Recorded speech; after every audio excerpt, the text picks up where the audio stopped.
Hey family, welcome to the Love You More show. And do me a favor, hit that little notification bell, okay? Make sure that you click that on to make sure that you never miss an episode. And of course, make sure throughout the show you like, share, and you comment. I do hope you enjoy this show, and I'm looking forward to it. It's coming up next, flat out. Next on the Love You More show. We had the IVF, we did the transplant, and it failed. I'm questioning my faith. I'm questioning if I believe what I've been singing about my entire life, because people have been prophesying to me saying this is God's will. You asked why I picked her. The reason why, we know how great she is on stages and preaching, but she has an really incredible ability to find something in you, sharpen it, and make it great. So you believe in Jesus and therapy and counseling? Oh, yeah. Absolutely. Yeah. Yeah, and I'm from Jessup.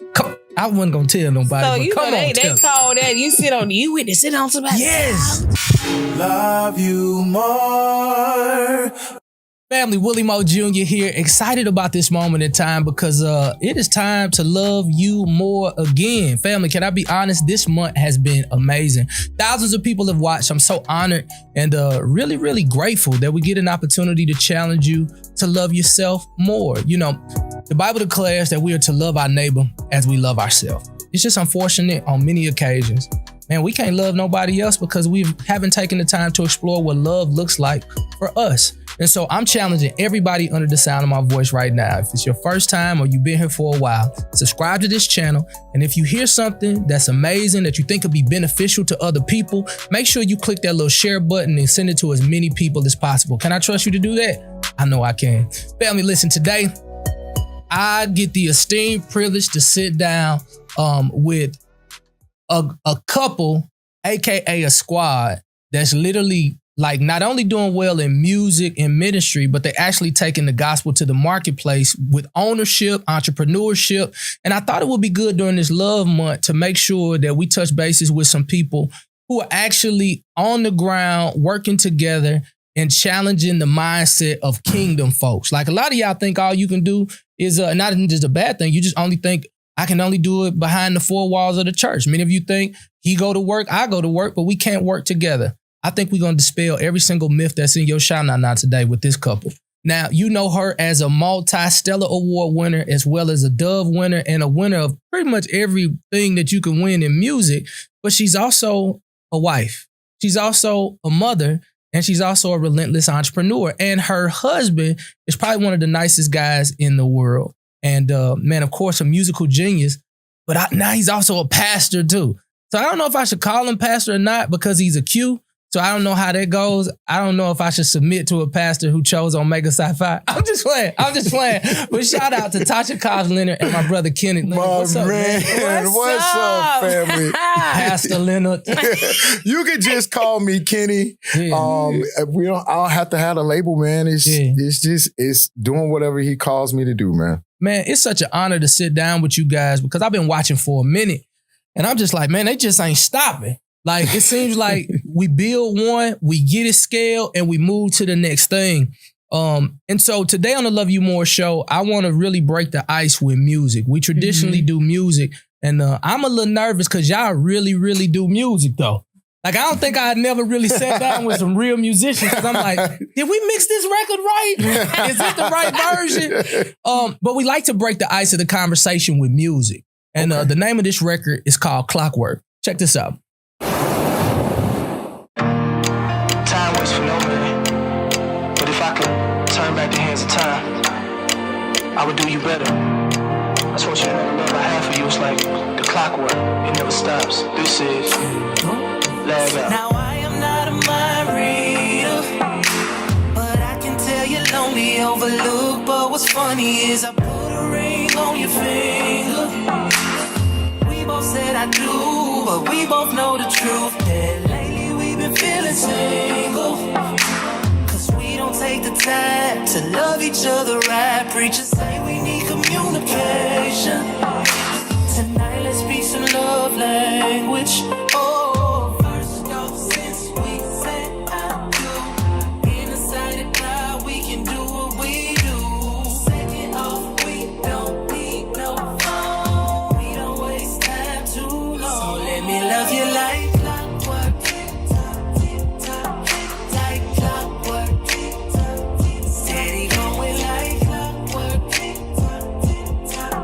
Like clockwork. Until the end of time. Ladies and gentlemen, Let's go. You hitting them like that. so the name of the song is Clockwork. Pick it up. It may be available now, depending on when you see this. But the scenario is counseling, right? Mm-hmm. So there is so much that goes on in relationship that requires communication. Mm-hmm. Has Tasha and Kenneth ever decided, like, you know what? It's getting unique. Let's go sit down with a counselor. Oh yeah, Ooh. absolutely. Yeah. Yes. Yeah. That face for me. Yes. Yeah. That was the shit. How much should we tell them face? Yeah. But no, we pretty transparent. Yeah. Yeah. I think it's man, sometimes we don't have all the answers.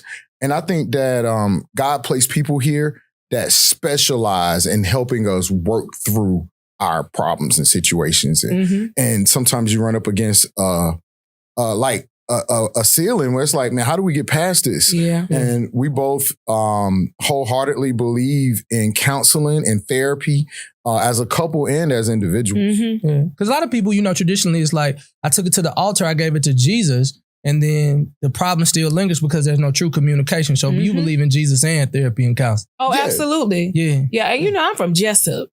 I wasn't going to tell nobody, So but you come know on, they tell. call that you went to sit on somebody's Yes. couch. That's, I certainly did. Yeah. Because guess what? Being on the phone with you ain't helping me. So I believe that one of the things that I love, and we'll probably talk about this a little later, but after my father transitioned to be with the Lord, one of the things my mother did that was so uncommon where we're from is our entire family went to family grief counseling. wow. It was something that she said God told her to do. And I mean, when I say entire family, all of her siblings, all of my dad's siblings, their children, we would gather together. And even if I was traveling, I would do it virtually. And we did that together as a family. It was one of the greatest gifts for just compartmentalizing your emotions, the seasons of grief that you go through. And so I believe she went outside of tradition, outside of what we had seen, you know, coming from a smaller town in Georgia. It just wasn't something. And even, you know, the years that we grew up, it just wasn't common. You know, we in our 40s now. So back then, you went to God, let the Holy Spirit deal with it, and he will. And he also uses people. So we practice the same thing in our marriage. Like literally, we talking to somebody consistently. Even if, you know, and even if you're not going through something. Oh yeah, it's you ever play that game, The Sims, where like it's some people when they play that game, they don't really tend to the sim until the little thing turn red. Right. And I think it's good to maintain yourself before it gets in the red. Yeah. Don't wait till it's critical. You don't wait till your car break down. You do maintenance. You do maintenance. Yeah. That's real. Yeah. That's real. Mm-hmm. So, I mean, you guys, when you guys got married, like I remember about 8 years ago, I want to say like 7, 8 years ago, they were like, Tasha's about to get married. And I was like, okay, cool. You know, you just kind of listening or what have you. And they was like, is this guy named Ken? I'm like, you talking about the music dude? Oh yeah, that kind of makes sense. Like, oh, they're about to make some beautiful music. And as I done further research, I was like, oh God, like, I mean, she's about to be in a blended family. And like for me, I've already been in the blended family. Yeah. And I understand how unique the conversations have to be when you are bringing somebody into the fold, into a ready-made quote unquote family already. What were those conversations like? Why did you choose her? And then I want to pose the same question. Like, how did you say yes? I mean, knowing that you would come into a ready-made family. Let's talk blended families. Yeah, that's cool. Yeah. I think probably one of the biggest challenges for us, especially initially, was the challenge of blending a family. And for me, I think that I felt the responsibility of making sure that I bridged the gaps. And I made sure that Tasha found her space and learned, because it wasn't initial. I learned to give her grace to do that. I learned to give my children grace to do that. And I learned to give my children's mothers time to do that. A part of it was because when I was married before. And so when I got married, I also had a bonus son. Yeah. And so my son, my Nehemiah is not my biological son, but I never tell anybody that because he's my son. Right. He's my son. Support, yeah. But I had to go through the process of that. And so I had a unique position. I knew how she felt, and I was able to take the responsibility of making sure we took time and blending it. It takes time. It takes time. Yeah. It takes time. Cause you're a boss. I mean, you got a strong, but you have to have a strong personality to be able to take over the globe as you have. You know what you want. You know what you had a daddy. Like some mamas don't have a father in their life. I mean, some ladies don't have a father in their life. So it's like, I got a daddy. So, you know what I mean? So what won your yes? Well, for one, we're talking about blending our family. I would say one of the major things that made me say yes was how he loved his family, like how he loved his children. And of course, people would look at that in a negative way. Oh my gosh, he married somebody, got 3 kids. Well, I love the way he loves his kids. And if he loves his kids that way, I know he's going to put me where God desires for him to put me in a place of priority. And that's what he's always done. From the moment that we met, even as friends, he has always been the calm to my storm. I am just I'm the raw, oh my God, what's happening? He's like, it's down. Right. It's cool. And even in blending the family, he found this interesting way, wise way to manage us all. Like he would get involved when he needed to be, but he would stand back when he needed to stand back and allow us to grow our own authentic relationships. And it was not always easy. One of our oldest daughter at the time was a teenager. So she had more information. You know, she understands more about what blending a family means. You know, so creating the relationship with her was a little bit different. I had to allow her to have her feelings. Feel what you feel. Be emotional about it. Express it to your father. Express it to your mom. But I'm going to find a way to show you, hey, I love you just as much as mommy and daddy love you. And there's no way you getting out of this. You know what I'm saying? So we had those moments, and now she is just, that's my baby. You know, she Fayetteville State, she a senior this year, graduating. And it. And I think one of what we would encourage anybody who's in a blended family, you got to make it through those seasons. And they happen now. Like we got a 12-year-old. Yeah, Lord have mercy. You know, you go through those seasons. That's whether you blend it or not. Exactly. Kids are going to have, and none of them are the same. You gotta go through the seasons with that one individual as they are. And I am so appreciative for Kenny for allowing me to do that. And I found my place. Like you find your place. When you first get in, it feels like, oh God, I'm in this moving vehicle that's already going. Everybody got their vibe, they flow. Where do I fit in? Yeah, she would say that all the time. The Lord would remind me of who I am. Yeah. And then I started seeing the different giftings on our children. That Symphony is the star. Like she the one that's gonna take over the room when she walk in. Everybody gonna see her. Alana is gifted with entrepreneurship. Nehemiah is the same way. He has the heart of a pastor. He loves people. He's prophetic. And I started seeing myself in each one of them where I am the only one who can pour into this part of them. And when I found out, hey, that's why I'm in their lives, you can't break that. Yeah. Like literally, I think that I wanted to answer your question too. You asked why I picked her. And that you just gonna let that go, huh? I couldn't let it go. Huh? Come on. You literally described the reason why.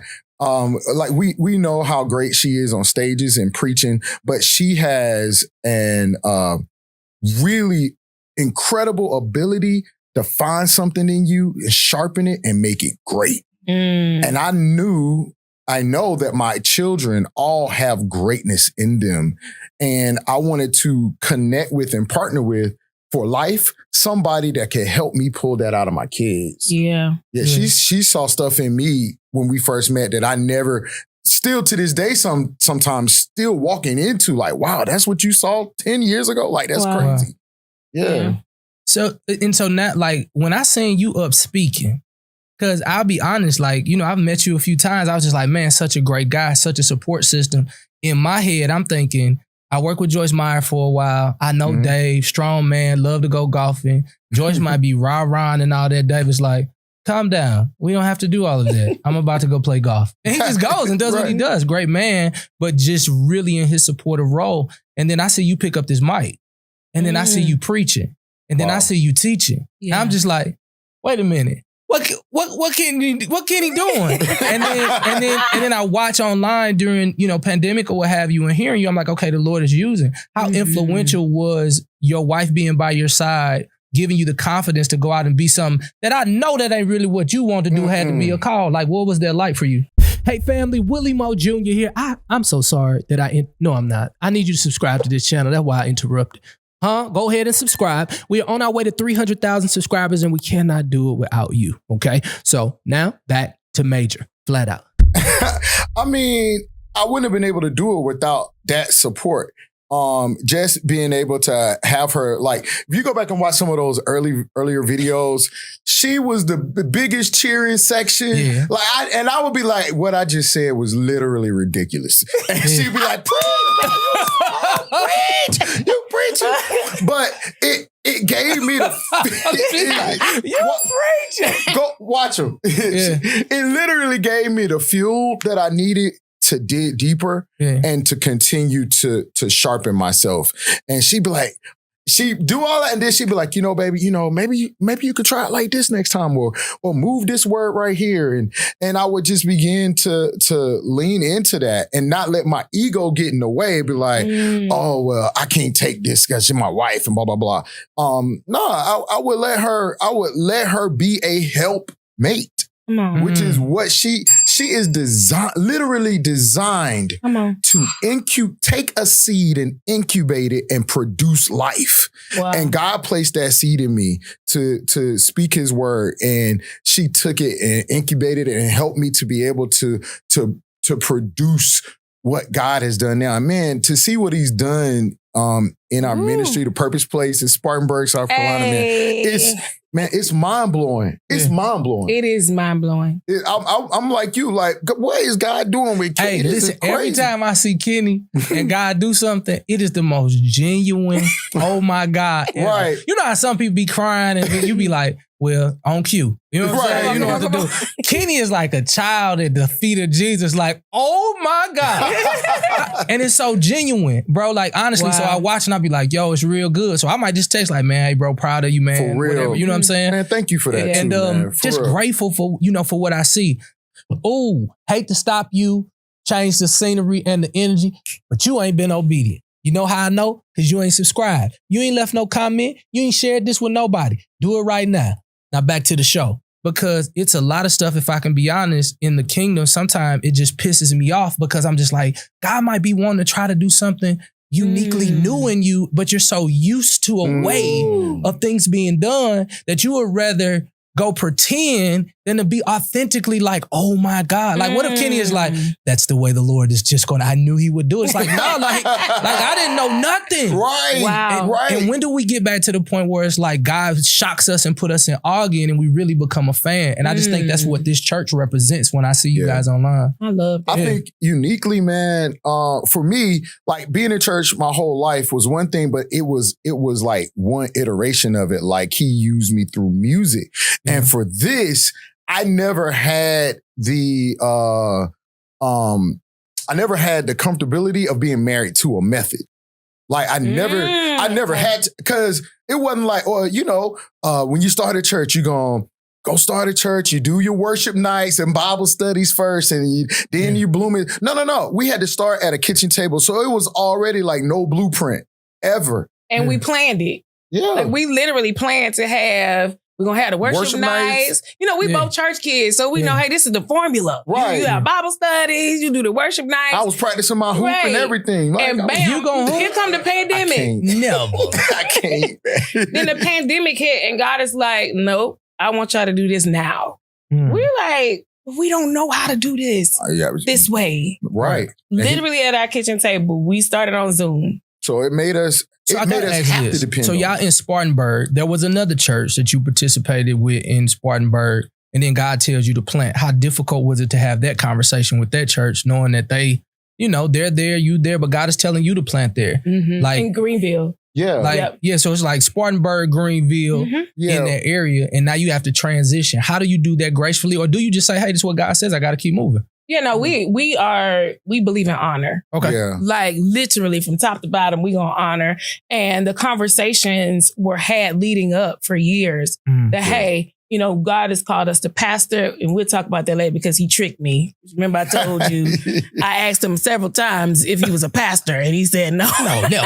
It was the right answer when I said it, no. Right. So a few years prior to us pastoring, we were serving at Relentless Church, amazing group of people. Yeah. And we had an opportunity to share with Pastor John and Pastor Adventure, hey, we feel like we're called to lead. And one of the things that we love is that leading that group of people, and it was the worship ministry. It was a huge worship ministry where we had to come in and lead this major group of gifted people. Oh, yeah. That season prepared us for launching our ministry. Yeah. And we didn't know that going in. We're thinking, hey, we're going here, we're going to help, you know, we're going to serve with our gifts. And you know how God is. He's like, no, I needed you to be here so I can show you how to manage what I'm about to put into your hands. So that season was absolutely key for us, and we'll forever appreciate. Oh God, it's some beautiful people. We see them sometimes in the grocery stores and all of that. But it there was no conflict whatsoever. You know, and one of the things that I think Spartanburg gonna like this a little bit. Spartanburg got its own little, got his own little vibe. Sure. You know, and when we decided to launch, it was something about the burden for Spartanburg was on Kenny's heart, like. And we honestly, when he decided that, we had never even driven the streets of Spartanburg. I don't even think we wasn't nobody from there? No.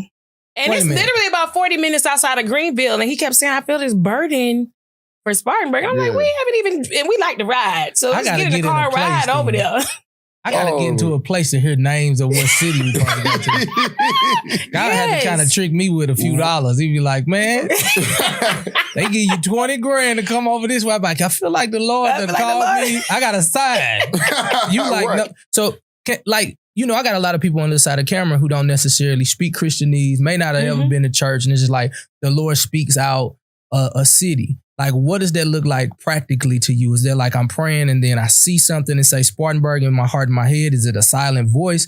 Like, because so many people right now are going through so much crap and they like, Lord, am I planted in the right place? Am I outside of your will? You know, they'll come to a city with all these gifts and they're like, should I move here? But life is over here. Like, it was really tough for me to move to the city I live in now because things are going good. I got a job there. Like, I mean, not like a real job, but I'm working. Preaching. You know, but now I got to go here. You guys got a real job. You know, as much as y'all doing good on the artistry, it really feel good to be able to lead people. And every month, everything is taken care of. Now you got to go step back out on faith. Talk about what that voice sounds like when it's like, Spartanburg. Or is it just like you said you weren't even there? Like, how did that happen? Man, I wish it was that. Yeah. But it's kind of like this, right? You ever just walked up on somebody and be like, something. I feel something. Yeah. It's a lot like that. When we start talking about the Holy Spirit and talking to the Holy Spirit is what's called to help us. Yes. And so if you don't speak, what you call it, Christianese. I like it. Can I borrow that? You got it. If you don't speak that, it's that sixth sense. Like, I felt this tug to like this, man. Because in the same way you can roll up on somebody, be like something off, you can be like, I don't know what it is. I like that dude. Yeah. Yeah. And God was like, I felt him pulling us to this region and city. And it's starting to make more and more sense now. But anytime God give you something, he give you just enough. And he like, I'm not going to give you enough that you don't have to trust me. Because if I told you Spartanburg, you wouldn't have to trust that you can hear me telling you Spartanburg. Ooh. Yeah. It said, I was just teaching this Sunday, and after my man Thomas, he said, I need to see the nails. I need to see your hands. I need to see the proof that he was here. And Jesus was like, I'm going to show you the proof. But then he said, you believe because you've seen. But then he follows it up. He said, blessed are they who believe even though they haven't seen. If you want to really get a blessing and follow a blessing, you believe God before he show it to you, before he put it in your hands, before it show up in your bank account, before your homeboy introduce you to it. You just trust God and say, listen, I'm crazy enough to believe it and y'all gonna look at me crazy, but I'm gonna build a podcast and call it Love You More, and y'all just gonna have to believe me. Wow. Y'all have to believe me until y'all see it. Listen. I mean, it's just like Abraham. He told him, go to a place that I will show you. I will show you. Like, you need to get up and start walking. And when you get there, I'm going to let you know. Yeah. I got a chance to see you guys walk by faith with the people that you align your ministries with. Mm-hmm. One of which a hip hop artist, Nicki Minaj. Mm-hmm. And I remember sitting in a meeting with the big wigs, and it's like, so, what do you think of this, and this? And I was like, well, I'm gonna play this version. And it was like, well, we just have to, we have to be careful with our audience. I said, well, I just believe that if we're careful with this audience, we're gonna miss the audience that this record is called to. Mm-hmm. And we gotta go out there and go get them. Yeah. How do you all follow Holy Spirit when you know that it's gonna be a testy debate with people in your base crowd when God is calling you to partner with people who don't necessarily indulge in this culture in the way that many people indulge in? Not that they're not believers, but they may not practice the traditional cultural way that we do things. Tasha, how do you say, I'm going to go ahead and I'm going to move right along with Nicki and the others that you partner with? Yeah. This is a conversation that we have often just to make sure that we're grounded in the decisions that we make, not just for music, but also in our entrepreneurial goals, to make sure, hey, this ain't about us, it's all about him. Yeah. And a lot of the times when we're discussing this, I make sure that I pray to hear God. And the only thing that we can really say solid is we pattern our lives off of what God demonstrated. When Jesus walked the earth, he was a demonstration.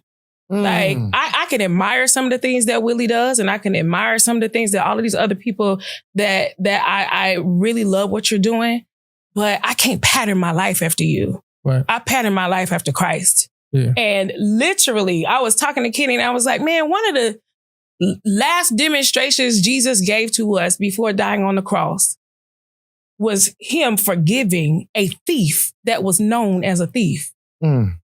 He's like, I could take this moment and I can glorify so many other things. But before I do that, let me talk to this guy over here. And everybody else is probably about to send to hell.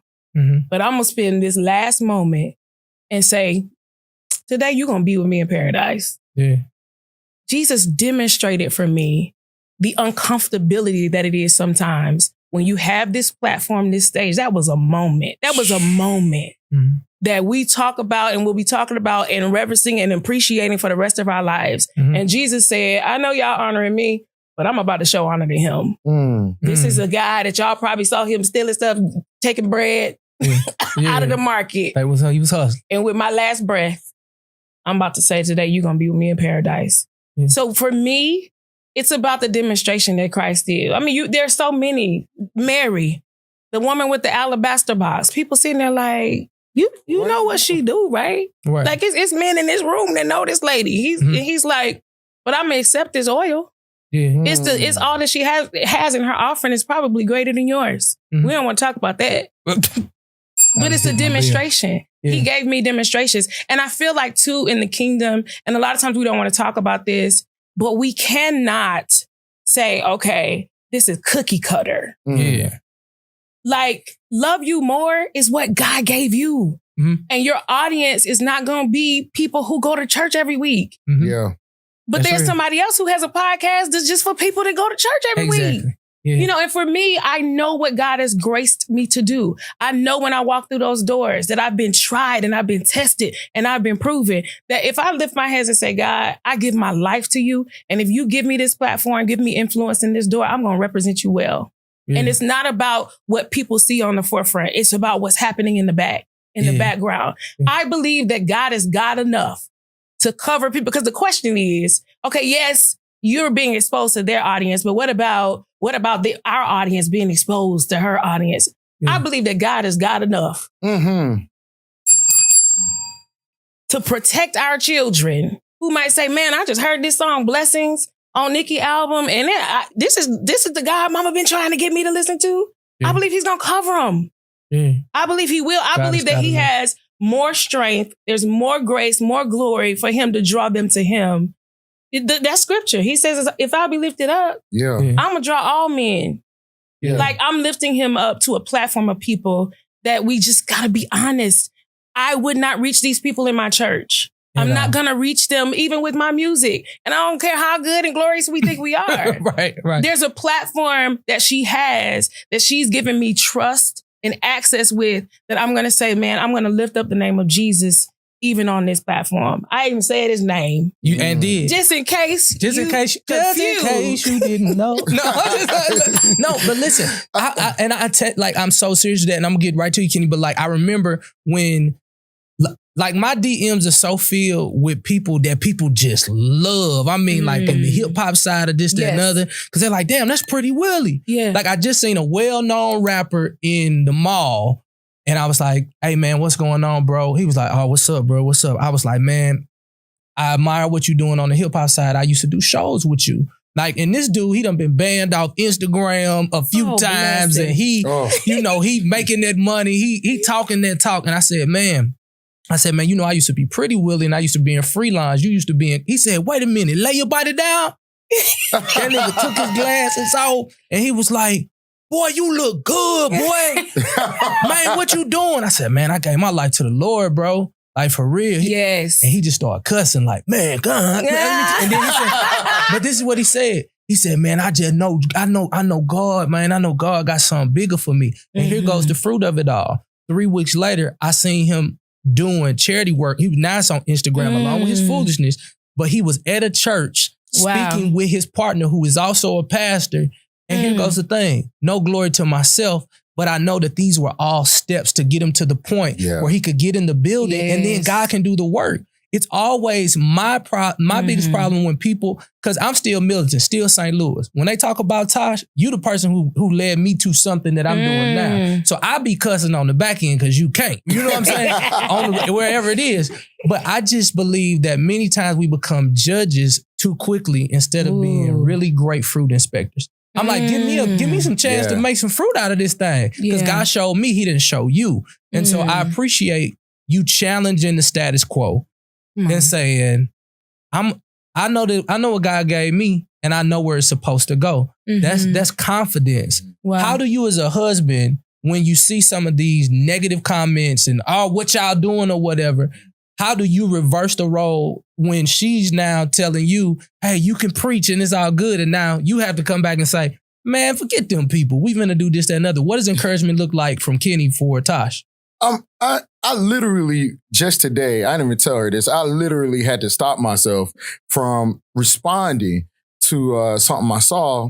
And I think for me, and it's something that we always talk about, first of all, we're not going to dignify it with a response. But second of all, we have to remember our assignment and our purpose. And this is what you accept for this type of call, right? So I love that you use the example of Jesus being on a cross talking to the thief, because a lot of times we tend to hold Jesus hostage to the church. Now hold him hostage to a point where he doesn't get it. We feel like he just belong to us. And forget about the Great Commission, right? Like he say, go ye therefore, teach about me.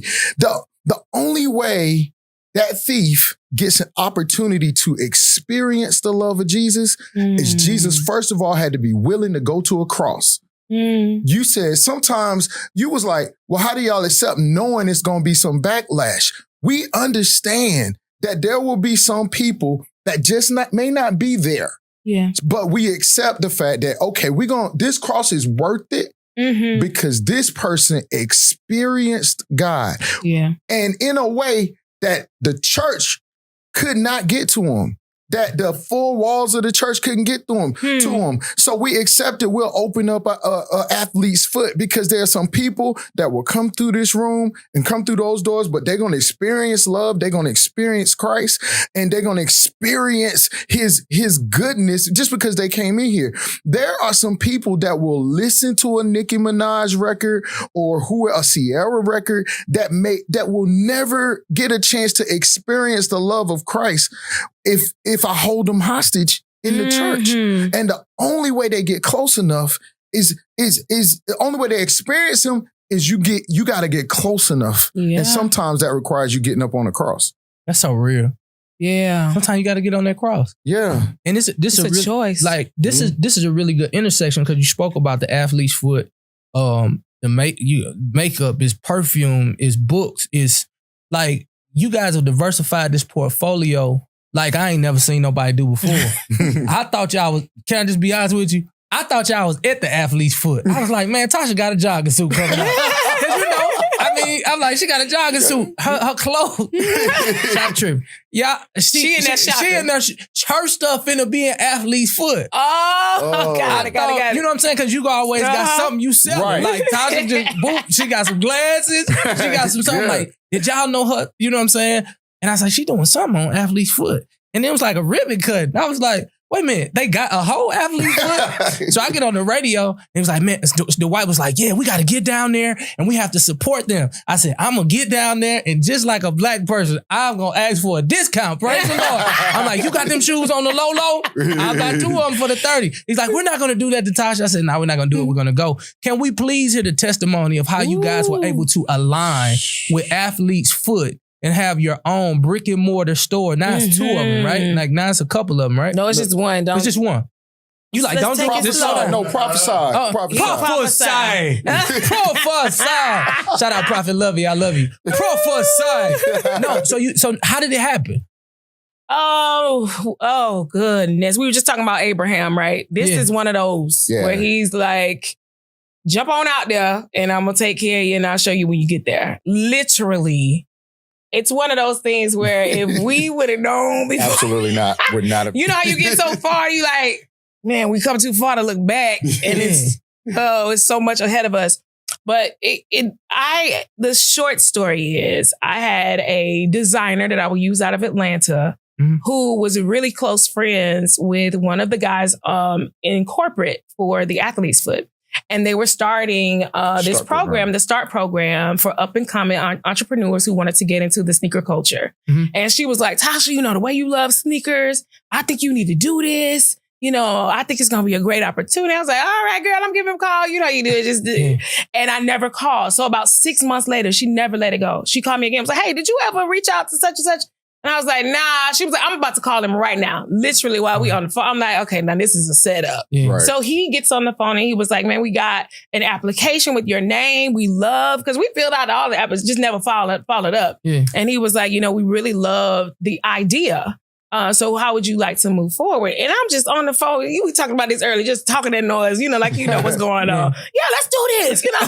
Just jumping. I'm like, what are you talking about? Shut up, Tasha. So before you know it, you're in this partnership. You're talking to attorneys. You're talking to, you know, people in corporate trying to figure out how you're going to make this happen, what city you're going to go to.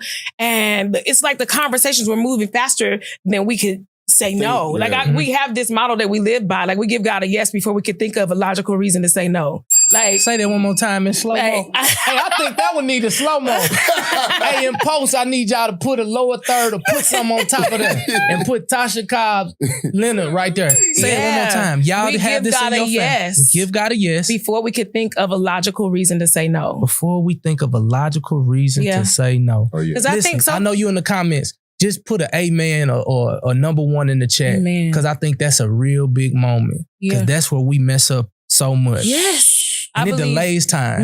Many people have missed opportunities, which God is a redeemer of. He restores time.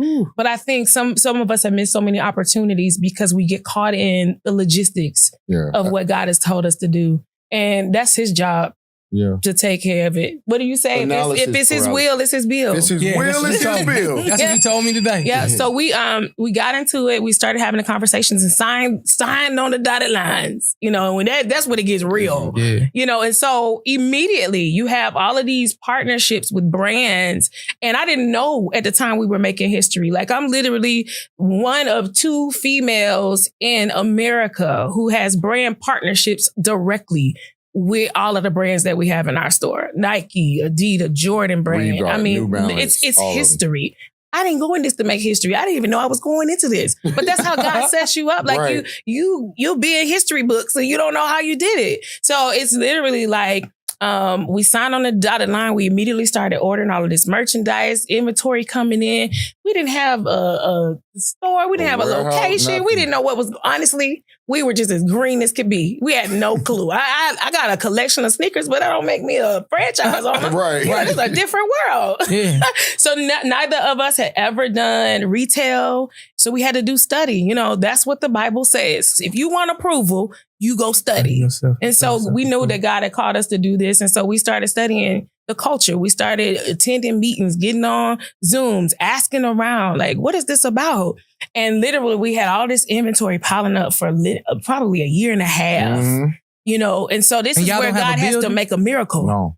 Because at some point you got to start paying for this inventory. Oh, God. That is a totally different testimony that so you're right. We kept the inventory in the back of the church building that we was in contract with. We didn't even own the building. We didn't own it yet. And here's another deal. They caught him now. Thank the Lord. What camera I need to look into? Somebody broke into our church and stole all of Kenny's keyboards. Part of the testimony is, had they gone through just another set of double doors, they would have seen all of this, hundreds of thousands of dollars worth of sneakers.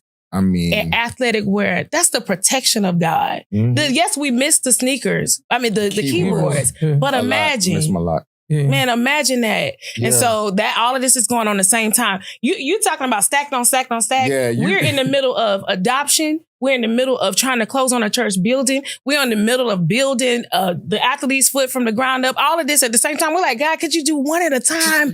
Why are we doing everything at once? Pick a struggle. Pick a struggle. And the store alone, right? The store alone requires like continuous faith. Yes. You say this, you say it's one thing to have faith for a miracle once a year, maybe. Right. But when you got to believe God for a miracle once a week. And also believe in him for this building and believing for, I mean, it's. Yeah.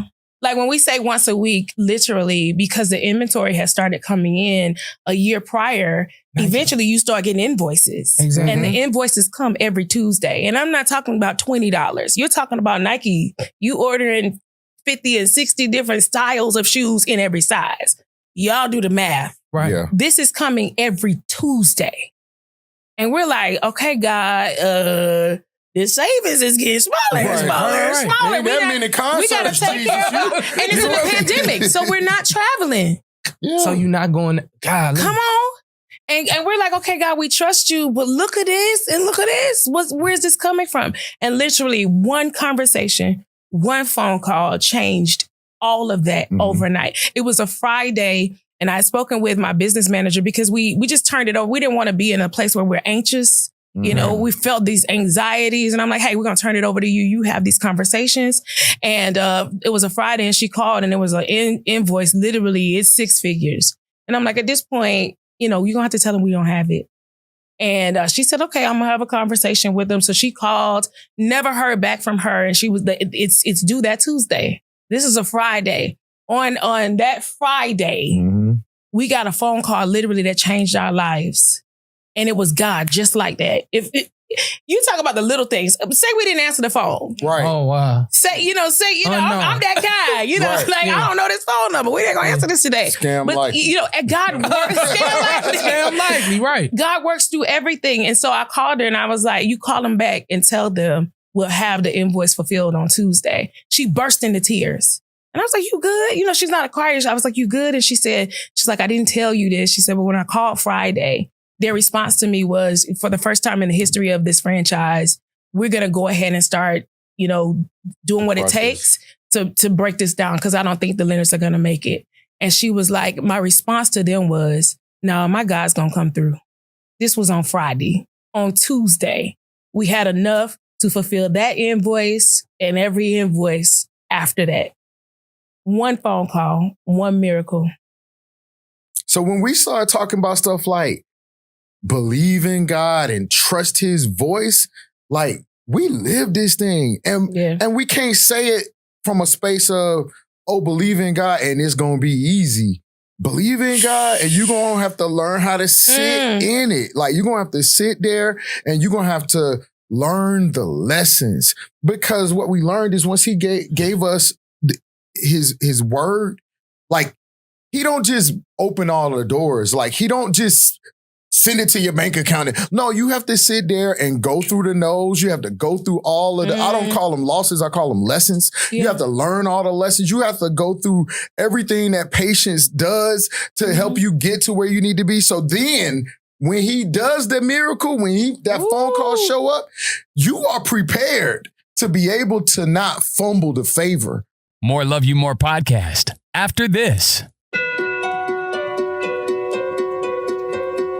You know, all relationships start off beautiful. The love is so intense in the beginning until life happens. No matter how disciplined you are, temptation is everywhere. And we all have to fight with our internal monsters. And sometimes we fall into the trap and we hurt the ones we say we love the most. As you get older, loved ones pass away and you're left to live life with a void that you never really anticipated. For some reason, people never talk about the parts of you that die when your loved one leaves the earth. It's so easy to lose who you are in the midst of all of this. I lost myself because I forgot to love myself. I'd like to take you on a journey in hopes that you can learn how to love you more. Wow. To check out the first episode, log on to loveyoumore.com. Man. Don't fumble the favor. Yeah. I got like 3 t-shirts right now. Don't fumble the favor. Don't fumble it. Man. Hey, click something. Whatever you want to put in the chat right now, because I just feel like this is like a pause moment, because that testimony just spoke directly to somebody on the other side of this camera, including myself on this side of the camera. Because you may be at a crossroad where there is no other way. You like, at the end of this month, this is over. At the end of this week, whatever it is over. And I believe that the word of that testimony just gave you just a little extra oomph that you needed to say, man, I'm going to see this thing through. Come on. And so I want you to just put it in the chat. If that's you, just say, that's me. Just put it in the chat. That's me. That's me. Indeed. And we just declare the name of Jesus that what God did for the Leonards, that somehow, some way he'll do it for you, because he is no respecter person, which means it can happen for you. And I'm in agreement, full agreement that it's going to happen for you. You know, I want to just kind of change to this subject that's so near and dear to me. Man, when y'all adopted that boy, Ooh, my baby. well, let me tell you something. When you text me, it was just like, hey, man, you know, hey, this dude on the back end, bro, he ride for you, bro. Yes. I mean, I hate to call you my sister, I love you, but he ride for you. Yes. Like, that man love you on the back end. Like, he love gonna him. ask the questions and like, all right, like, we gonna figure this stuff out. Like, he a silent killer. Yes, he is. Yes, he is. Like, for real, like, he a sniper. And so, you know, like, trying to get the information or whatever, don't know how that thing went. And then you know how life goes. And then it's like, she's adopting a child, you know. And the weird thing is that you adopted your child in the same age when my mom adopted. You know what I mean? Right in that same age. Yeah. And I don't know, you know, what your story is, why adoption was your option or whatever. But that story just, like, it's just amazing to know that that child gets an opportunity to hang out with some really phenomenal parents. Talk about your adoption story and how that thing came about, and how you guys were able to choose the option of adoption. Why adoption versus anything else? Let's talk adoption.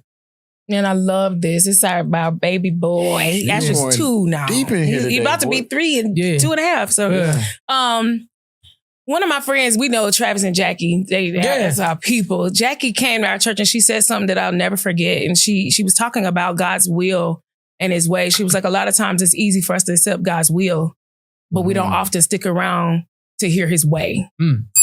And so, we had gone through IVF. I mean, the story goes back. We went to Houston for a year straight. Every month we would fly to Houston to clear up the endometriosis in my body. You know, years of pain. I mean, cycles were unbearable since childhood. And there's just some things that I could not explain. But I always knew, man, I feel like something is going on in my body. But people would come, this apart, because we grew up in church, right? People would come and be like, God said you're going to have a boy. Oh, God. You know, God said you're going to have a baby. You know, and so we're like, oh, it's God's will that we have a baby. So we're going to do everything it takes. We're going to go IVF because that's what everybody's saying you need to do. We're going to go get this endometriosis cleared up because that's what everybody's saying you need to do. But we had the IVF, we did the transplant, and it failed. I am devastated. I'm questioning my faith. I'm questioning if I believe what I've been singing about my entire life, because people have been prophesying to me saying this is God's will So how can it be God's will and this fails? Mm-hmm. You know what I'm saying? How can this be God's will and I'm dealing with this pain in my heart? And literally 3 days later, had to get on a bus and go to Nashville to record an album called Royalty. I don't feel royal. I feel like you've forgotten about me. I feel like I've been set up because I've been telling people we're gonna have this baby. We're gonna have this baby. And so we went to Nashville. We recorded the album Royalty. I really feel God on this right now. We recorded the album Royalty, got back home. My heart is still broken. My husband don't know what to say. And at the time, he can't even deal with his broken heart because he's so concerned about mine. You know, so we're going through this season of questioning God. People still come and tell my God said, we don't want to hear it. You ever been in a place where you just like, don't prophesy to me. Shut up. Like, tell it to somebody else. I don't need no hope. Right now, just let me not believe. I like where I'm at. Don't help my unbelief. Just let it rock. Right. Yeah, we were in that place like, don't tell me another word. Because guess what? We did it and y'all said it was God's will. And literally, a few months later, Kenny came to me and was like, and I guess he had been in a time of prayer with God. And he was like, what do you think about adoption? And I literally didn't hear my husband's voice. I heard God's way. Like I heard God say, y'all heard my will, but you tried it your way. Like, this is my way for you. So much so that he would organize it and design it in such a miraculous way that it was undeniable. I mean, when y'all see Asher now, people still don't know. Like, we didn't birth him naturally, but that's our baby. He looked like me, walk like, talk, play every instrument. I mean, Asher, we couldn't have designed a baby more perfect. You know, but we tried it our way and our way don't work. Like, when you do it your way, you're carrying God weight. The weight that I felt standing on that stage, ministering Royalty, even though that album ministers to so many people because of the season that I was in, it was a weight that I carried because I tried it my way. Hey, family, there's a link that is in this YouTube that you can go to if you are a business and you work with families, you have a product that fits well with families and relationships. We would love to hear from you. We have a very engaging community who loves to partner with people who actually align. So I believe that if you have a business that you feel can align with this brand, we'll take a look at your brand in hopes that you could have commercials right here on our show. Here's the thing. We're going to be extremely intentional with our partnerships. We're not looking for people who are trying to hustle. We are looking for people who are trying to expand. And I know that you're willing to expand. So click this link that's in this YouTube if you would like to partner with us. Flat out. I mean, and the testimony about Asher. So we decided to go through the adoption process. And I believe that's when Kenny texts you. We love your testimony. We think it's just beautiful, so encouraging to so many people. And it's rare in our community that you see it, you know. And so Kenny texted you. We prayed about it. We reached out to a Christian agency. Our agent was just an angel from the Lord, because though it's different, it's still labor. Like all of the things that you have to go through, it's labor pains that's involved. You know, there are so many people who have gone through this process that we went through, and 2 and 3 years later, still waiting. You know, still trusting and having faith. But God said, no, I'm going to show you this in such a miraculous way that you'll never be able to deny that it was me. Like, so we went through it. She would encourage us sometimes in the middle of the night, just send us a prayer. And we finished all of the process. We sent our paperwork in to 4 agencies.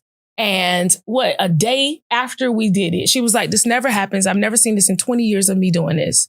She said, there was a mother that walked into an agency in Louisiana, and she wants to put her baby up for adoption. And everything she's asking for, your family fits the bill. She's like, I can't make any promises because, you know, in my line of work, this is normally taking months to 2 or 3 years. So, but we're going to trust God. And so she said, Kenny, I feel this. I really feel like you should sit down and write a handwritten letter to the mother about y'all's story and how you believe that this son, this boy fits into your family and that this is a God thing. So Kenny sat down and he wrote a handwritten letter. We screenshot it and they sent it to the mother. There were 7 families that she had to choose from. And The next day, the agent called and said, I've never seen this. She said, the mother chose y'all. Wow. We had an opportunity to sit with her and talk to her a couple times. And during one of those conversations, Kenny asked her, what was the one thing that made you choose us? And she said, when I read your letter, the baby started kicking. She said, I didn't choose you, he did. Like literally. And in 3 days, our life changed. Asher was here the next month. Right. So all of that time we were going through the labor, I went through 9 months of labor. It just didn't look like everybody else's. Yeah. And you know what? Oh, God. You would think once you get the thing in your hand that you've been faithing for, that would be the end of you having to have faith.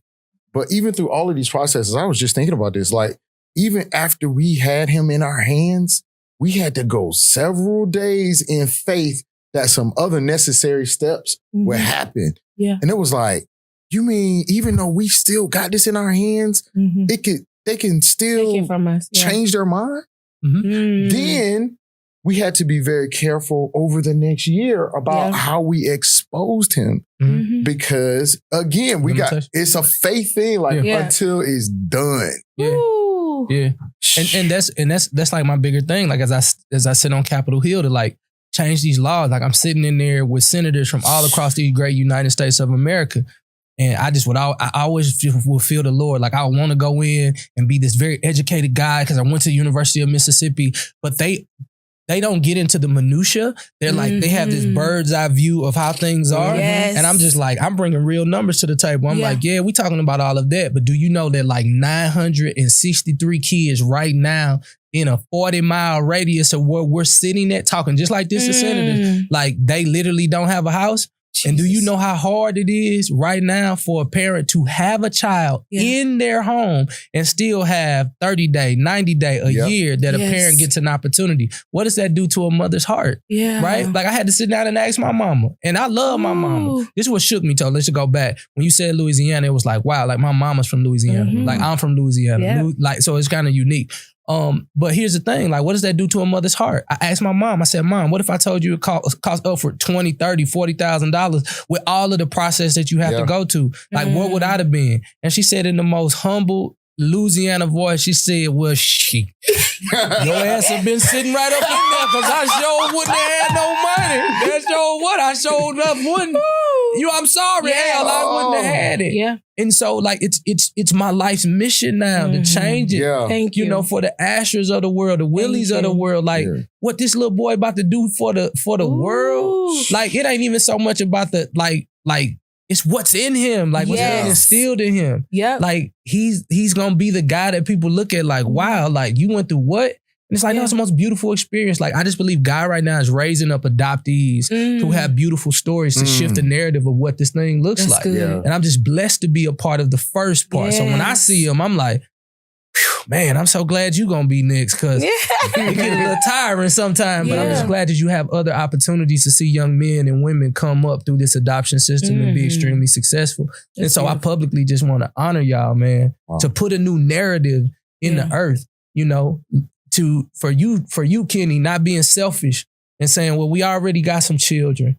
We don't, you know, we tried everything else. We paid the money. We did that for you to go that extra mile. For Tasha, you saying, hey, like, you know, you ain't keep it private. Yeah. The boy looked just like you. You could have just been like, well, it is what it is. Yeah. Because I'm trying to stop mamas and daddies from making this a bad thing. Like my mama told me, she said, look here.